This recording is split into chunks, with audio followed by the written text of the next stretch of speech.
No Brasil, hoje se fala muito de Pix.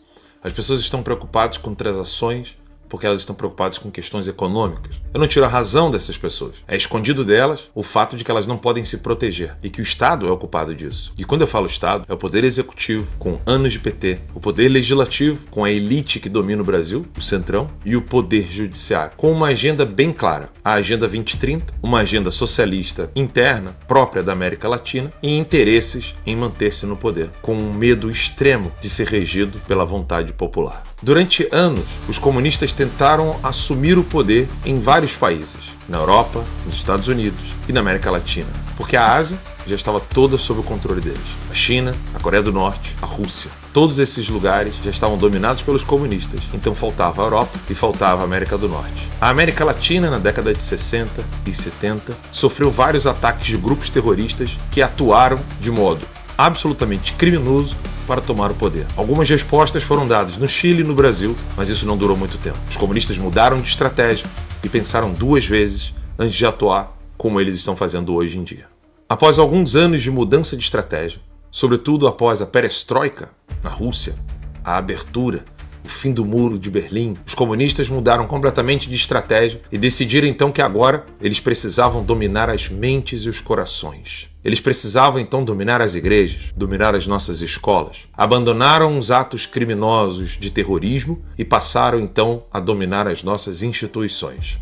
Essas ações tiveram muito êxito. No fim das contas, os comunistas conseguiram criar a ONU, dominar a ONU por dentro, evitando que os países tomassem suas decisões domésticas e impuseram aos países decisões internacionais em nome da paz. Após a ONU, vários grupos, blocos que foram criados para dominar regiões foram então minimizando e minando cada vez mais a autodeterminação local, a soberania dos países. Então, mesmo que o povo conseguisse fazer alguma coisa, era-lhes retirado o poder, porque esses blocos e esses poderes globais iam impondo as suas agendas. Assim o povo ficando cada vez mais distante de tomar a decisão para determinar o futuro de suas vidas. Eu quero falar com você algo não tão profundo e não tão genérico, mas muito particular e que toca diretamente a sua vida. Você que mora no Brasil sabe que eu estou nos Estados Unidos em exílio. Tenho um filho americano e também nos Estados Unidos. Hoje é um local que eu quero guardar com todo o meu coração. Por isso esse vídeo é sobre o Brasil e os Estados Unidos. No Brasil, nós temos um criminoso no poder, rodeado de criminosos no poder judiciário e no poder legislativo. Que tipo de poder é esse que o Lula conseguiu? Muitos acham que o Lula não tem poder algum, ele é apenas um fantoche. De fato, não é de todo mentira. Ocorre que Lula tem um mentor, chamado José Dirceu, e junto com seu mentor, ele criou o Foro de São Paulo.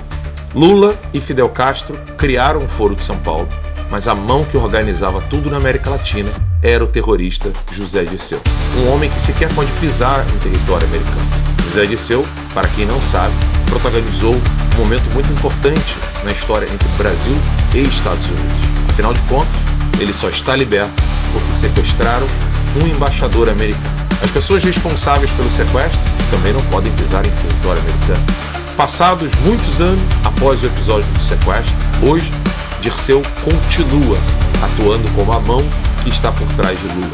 Lula organizou na América Latina, junto com Fidel Castro, o Foro de São Paulo, denunciado pelo professor Olavo de Carvalho durante anos, ignorado pela mídia, ignorado pelos militares e por todos os intelectuais e todas as academias no Brasil. Nenhuma universidade jamais deu atenção ao Foro de São Paulo. Nenhuma pesquisa foi feita, nenhum estudo foi feito, a não ser para dizer que o Foro de São Paulo não passava de um grupelho de esquerdistas, como se fosse um think tank pensando no melhor para os seus países. Na verdade, o Foro de São Paulo é uma recriação da União Soviética, ou seja, um bloco de poder local para poder dominar esses países com a agenda marxista. E aqui eu quero lembrá-los da frase de um intelectual marxista, quando ele mesmo estava corrigindo alguns brasileiros que queriam aplicar o maoísmo no Brasil. Ele cita Mao Tse-tung: todo marxista é um internacionalista, mas ele precisa assumir uma identidade local antes de tomar o poder. Essas palavras são de Mao Tse-tung e foi assim que ele aplicou o comunismo na China. Eder Saad, o autor desta frase, usou isso para poder transformar a ação comunista no Brasil. Ele é um dos fundadores do PT e ele explica muito bem por que o PT usa identidade nacional antes de assumir o poder internacionalista que é próprio de todo e qualquer marxista. Esse poder internacionalista engloba poderes de vários países, de grupos comunistas de vários países, em torno de um único objetivo: chegar até a sociedade socialista para assim implementar o comunismo. É óbvio que eles não acreditam nisso, porque o comunismo não passa de um modo muito bem feito de manter-se no poder, eliminando, matando e destruindo seus oponentes. E é isso que fez Hugo Chávez, é isso que faz Maduro, e é isso que agora está fazendo Luiz Inácio Lula da Silva, o presidente do Brasil, que tomou o poder por meio de golpe várias vezes. E eu vou provar. E o que tudo isso tem a ver com os Estados Unidos da América, sobretudo hoje em dia? Hugo Carvajal, conhecido como El Pollo, ex-militar venezuelano, coordenava as ações de Maduro e não só, trabalhava até mesmo antes já com o Hugo Chávez. Ele abandona o regime de Maduro e declara apoio a Guaidó, o homem que controlava, coordenava e ajudava Maduro, Hugo Chávez, para poder, por meio do narcotráfico, financiar toda uma agenda socialista na América Latina, foi preso na Espanha. Extraditado para os Estados Unidos, hoje enfrenta a justiça americana por ser responsável por entregar drogas e armas nos Estados Unidos.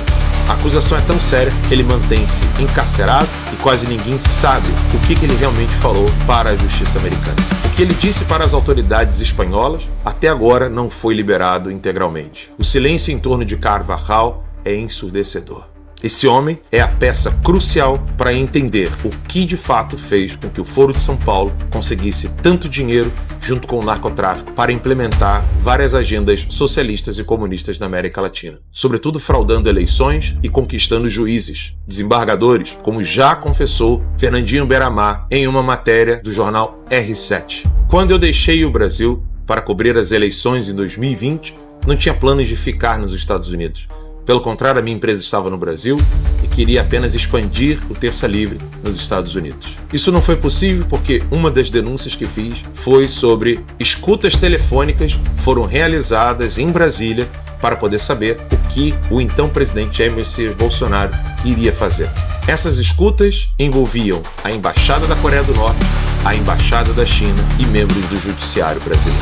À época que fiz essa denúncia, também na Record, quase ninguém deu ouvido, fui zombado durante anos e depois tudo foi confirmado por outros órgãos de mídia. Eu precisei pedir asilo nos Estados Unidos da América, onde me encontro livre com minha família, após uma espera de 3 anos e meio sem ver meus filhos e esposa.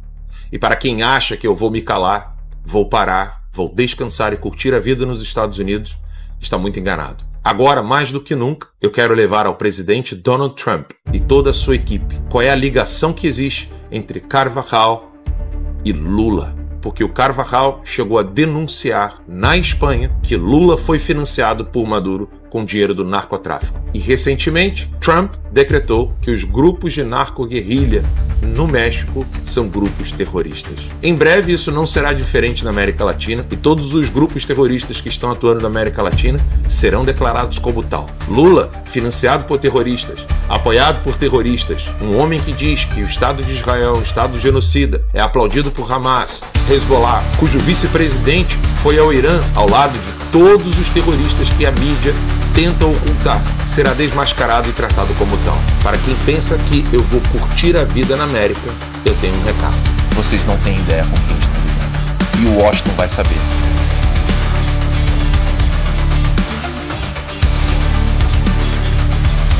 Aqui está na bio. Divulgue para todos os seus amigos.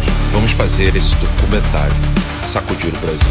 2026 não será como o Lula pensa.